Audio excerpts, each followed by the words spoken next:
Bismillahirrahmanirrahim. Assalamualaikum warahmatullahi wabarakatuh.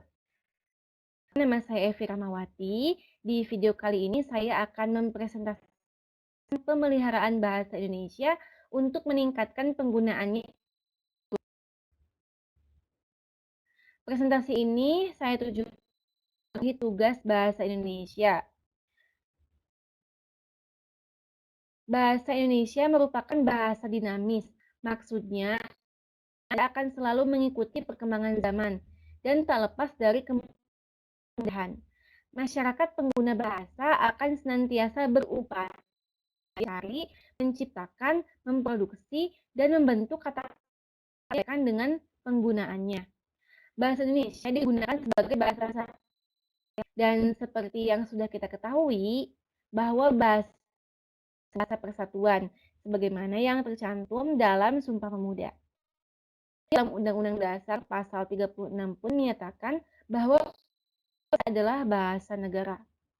Namun karena kedinamisan bahasa didorong dengan adanya globalisasi yang tak bisa, bahasa Indonesia mulai tergeser eksistensinya atau mulai dengan bahasa-bahasa gaul dan bahasa-bahasa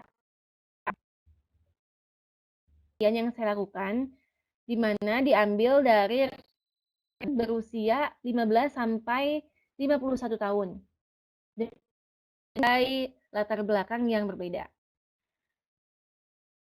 Dalam penelitian ini, intensitas penggunaan bahasa Indonesia 7,9%-nya mereka hanya bahasa Indonesia dengan campuran bahasa lain.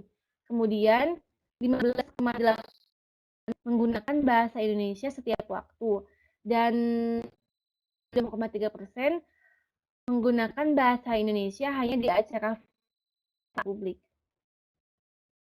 Kemudian penelitian adalah bagaimana masyarakat mengenal bahasa Indonesia sebesar 21,1%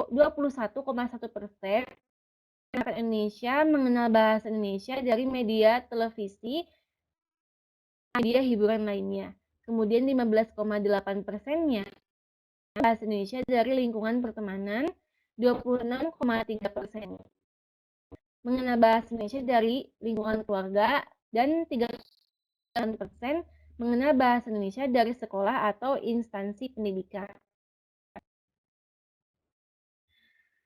Maka kita simpulkan bahwa bahasa Indonesia yang dinamis menjadikan bahasa Indonesia kaya dan banyak bahasa-bahasa serapan digunakan. Kemudian pelestarian bahasa Indonesia bisa dilakukan bila ada ketegasan. Maksudnya harus ada ketentuan dari pemerintah bagaimana masyarakat untuk menggunakan bahasa Indonesia di lingkungan atau di tertentu.